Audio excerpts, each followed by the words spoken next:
आज हा महत्त्वाचा दिवस आहे, कारण राज ठाकरेंसोबतच हे मनसेचे जे सगळे नेते होते ते सुद्धा आज या स्मृतीस्थळाला अभिवादन करतील। प्रणाली अगदी मनसैनिक सुद्धा म्हणजे राज ठाकरे यांचे मनसैनिक आपल्याला माहिती आहे की ते त्यांच्या प्रति किती भावनिक आहेत, भावनिक दृष्ट्या जोडले गेलेले आहेत।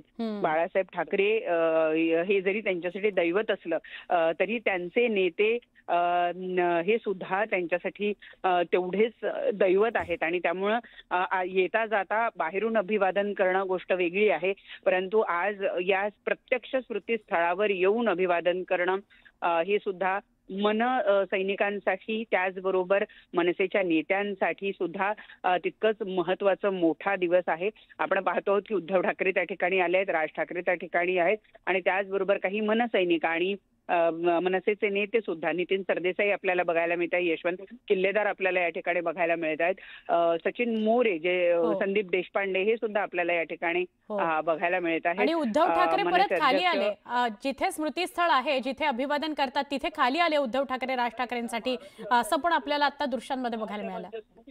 हो अगदी अगदी तसंच म्हणावं लागेल। एक प्रदक्षिणा घातली जाणार आहे आणि त्यासाठी राज ठाकरे यांनी पुन्हा पादत्राणे पायात चढवली आणि आता ते या ठिकाणी एक प्रदक्षिणा घालून पुन्हा ज्या ठिकाणी सगळे मंचावर मंडपामध्ये बसलेले आहेत त्या ठिकाणी बसतील। उद्धव ठाकरे खास ज्यावेळेला मनसे अध्यक्ष राज ठाकरे अभिवादन करण्यासाठी आलेले होते त्यावेळेला उद्धव ठाकरे स्वतः तिथे आलेले होते आणि आता एक प्रदक्षिणा घालून राज ठाकरे सुद्धा जो मंडप आहे त्या मंडपामध्ये जाऊन बसतील असं दिसतंय। एक आगळं वेगळं दृश्य आहे, शिवसैनिक आणि मनसैनिक असे दोन्हीही एकाच वेळेला बाळासाहेब ठाकरे यांच्या स्मृतीस्थळावर आपल्याला बघायला मिळत आहेत। राज ठाकरे मी जसं म्हणाले की त्या मंडपात पोहोचलेले आहे, ज्या ठिकाणी उद्धव ठाकरे आहेत, आदित्य ठाकरे आहेत, रश्मी ठाकरे आहेत, दोन भाऊ एकमेकांशी आता या ठिकाणी बोलतायत। काही क्षण काही काळ ते या ठिकाणी बसतील आणि त्यानंतर अभिवादनाचा हा कार्यक्रम संपून पुढे निघतील। परंतु मी जसं म्हणाले की आजचा दिवस हा बाळासाहेबांसाठी आणि त्यांच्या आत्म्यासाठी अत्यंत शांतता देणारा। प्रणाली मगाशी तू ज्या फ्रेमचा उल्लेख करत होतीस हीच ती फ्रेम आहे, तुझ्या कॅमेरामधनं ती टिपली जाते। हे दोघं भाऊ समोरासमोर म्हणजे बाजूबाजूला बसलेत आणि समोर बाळासाहेबांचं स्मृतीस्थळ आहे।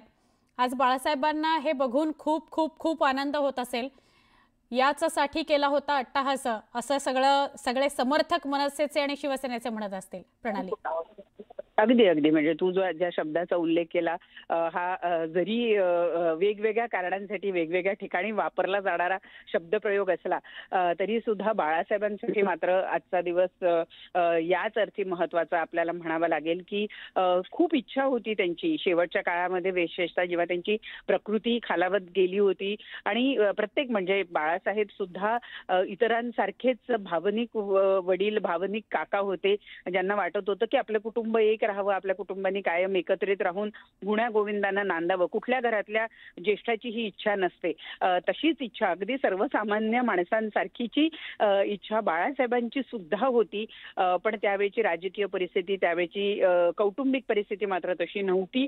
आणि आज मात्र जेव्हा बाळासाहेब हयात नाही, त्यांच्यात म्हणजे त्यांच्या मृत्यूनंतर 13 वर्षांनी आज हा क्षण त्यांच्या स्मृतीस्थळावर होताना आपल्याला बघायला मिळतो आहे। मी जसं म्हणाले की ज्या दिवशी बाळासाहेब ठाकरे यांच्या पार्थिवावर अंत्यसंस्कार करण्यात आलेले होते त्यावेळेला हीच एक प्रेम होती, परंतु संपूर्ण कुटुंब शोकाकुल होतं। प्रचंड मोठा आघात त्या कुटुंबावर आणि मुंबईकरांवर आणि शिवसैनिकांवर झाला होता। तो दिवस आहे आणि त्या दिवसानंतर आजचा हा 13 वर्षानंतर उजाडलेला दिवस आहे, ज्यावेळेला हे दोन भाऊ स्मृतीस्थळावर एकाच फ्रेम मध्ये दिसत आहेत। अगदी अगदी आणि प्रणाली क्षमा कर मी तुला थांबवते, चंदू मामा पण बाजूला बसलेत। या 13 वर्षात अनेकदा असं झालंय की जेव्हा हे दोघं एकत्र येण्याच्या चर्चा झाल्या तेव्हा थेट आपण चंदू मामांचीच प्रतिक्रिया घ्यायचो की तुम्ही काही प्रयत्न करणार का, आणि ते सुद्धा आज बाजूला आहेत बघ। अगदी खरंय. कारण वारंवार म्हणजे एकदा नाही, दोनदा नाही, तर वारंवार या दोघांनी एकत्रित यावं असा उल्लेख हा चंदूमामांनीच केलेला होता. हो. वारंवार त्यांच्या एकत्रित येण्याचे प्रयत्नांची सुरुवात सुद्धा चंदूमामांकडूनच केली जात होती आणि म्हणूनच आत्ताच्या घडीला त्यांचं इथं असणं सुद्धा म्हणजे ते सुद्धा आता ज्येष्ठ आहेत आणि तो क्षण, तो दिवस आपल्या डोळ्यामध्ये साठवणं त्यांच्यासाठी भावनिकदृष्ट्या सुद्धा खूप महत्वाचं, मोठं आहे. आता गेल्या काही दिवसांमध्ये आपण बघितलं की जिथे जिथे दोघे भाऊ एकत्रित येतात त्या त्या ठिकाणी चंदूमामा आपल्याला बघायला मिळतात. कारण ते सुद्धा वयोवृद्ध आहेत आणि त्यांना आजचा दिवस हा बघायला मिळणं हे त्यांचं स्वप्न पूर्ण होण्यासारखं सुद्धा आहे. जसं ते बाळासाहेब ठाकरे यांची इच्छा होती तसंच ते स्वप्न चंदूमामांनी सुद्धा अनेक वर्ष आपल्या उराशी बाळगून ठेवलेलं होतं, जे आज पूर्ण होत आहे आणि ते याची देही याची डोळा ते अनुभवतात सुद्धा आहे. हो. आणि प्रणाली, मग आता निवडणुकांमध्ये काय बघायला मिळेल? म्हणजे अजून सुद्धा काही युतीची घोषणा झालेली नाही, पण मग इतर पक्षांनी जसं ठरवलंय की स्थानिक पातळीवर तुम्ही तुमचे निर्णय घ्या, तसंच मनसे आणि उबाठा सुद्धा करेल का काय? आता खरं तर आपण असं म्हणायला हरकत नाहीये की केवळ घोषणा शिल्लक राहिलेली आहे. बाकी सगळ्या चाचपण्या पूर्ण झालेल्या आहेत. लोकांच्या भावना कशा आहेत याची चाचपणी करून झालेली आहे. स्थानिक पातळीवर सुद्धा मनसैनिक आणि शिवसैनिकांचं मनोमिलन झालेलं आहे.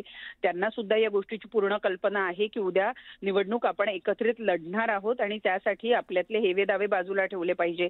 अनेक वेळेला राज ठाकरे सुद्धा असं बोलले की जर आम्ही आमच्या दोन महाराष्ट्राच्या हितासाठी जर आम्ही दोन भाऊ आमच्यातले मतभेद बाजूला सारत असू तर ते तुम्हीही केलं पाहिजे.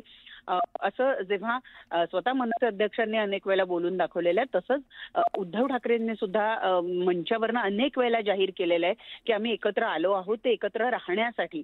याचाच अर्थ ही जेवढी कौटुंबिक आणि भावनिक अशी बाब आहे तशीच ती राजकीय सुद्धा बाब आहे. मुंबईची ती गरज आहे असं दोन्हीही पक्षांमधल्या लोकांचं म्हणणं आहे, नेत्यांचं म्हणणं आहे आणि त्यामुळे केवळ आता घोषणा शिल्लक आहे असं म्हणायला हरकत नाही.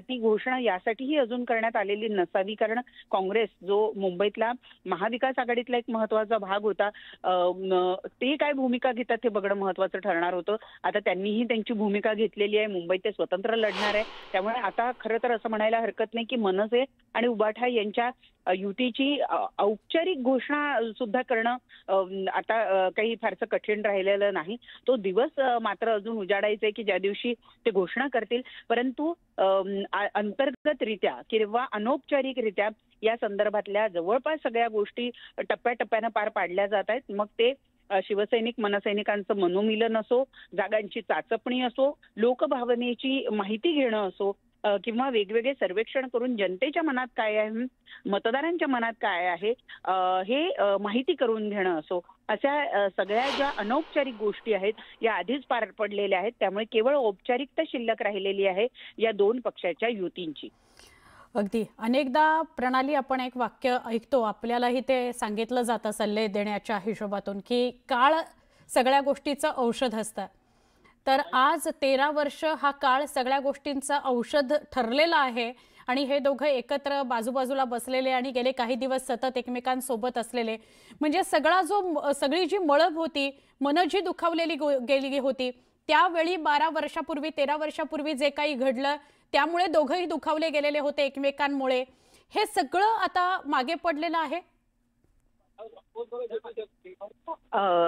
अनेक गोष्टी अशा असतात आपण ज्यांना म्हणू, म्हणजे तू जसं म्हणाले की काळ हे सगळ्यांवरचं औषध असतं, तर हे वेळोवेळी सिद्ध होतच राहिलेलं आहे. आपल्या इकडे काही म्हणी असतात, त्या म्हणी सुद्धा कधी ना कधी कुठे ना कुठे त्या अगदी खऱ्या होतच असतात आणि म्हणूनच 13 वर्षांपूर्वी किंवा त्यापूर्वीच्या काळी म्हणजे 2005-6चा जो काळ होता, ज्यावेळेला राज ठाकरे बाहेर पडत होते शिवसेनेतून, त्यावेळेचा काळ जो होता, त्या काळामधली जी परिस्थिती होती ती बाळासाहेब ठाकरे जाईपर्यंत आणि त्यानंतर आत्तापर्यंत जरी आपण म्हणू की एकमेकांबद्दल मन कलुषित होती, काही घटनांमुळे मन दुखावली गेलेली होती.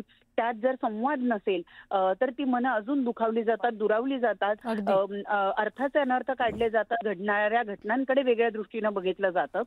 परंतु जेव्हा संवाद वाढतो, जेव्हा जवळीकता वाढते, जेव्हा पुन्हा एकोपा निर्माण होतो, त्यावेळेला त्याच घटना वेगळ्या दृष्टिकोनातून बघितल्या जातात. अगदी तसंच या ठिकाणी आज घडताना आपल्याला बघायला मिळत आहे. ज्या वेळेला राज ठाकरे बाहेर पडले, मुळात राज ठाकरे बाहेर पडणं हीच घटना, शिवसेनेतून राज ठाकरे बाहेर पडणं हीच घटना प्रचंड मोठी त्या काळातली राजकीय घडामोड मानली जात होती. अगदी. त्यानंतर वेगळ्या पक्षाची स्थापना करणं ही त्यापेक्षा मोठी घटना होती.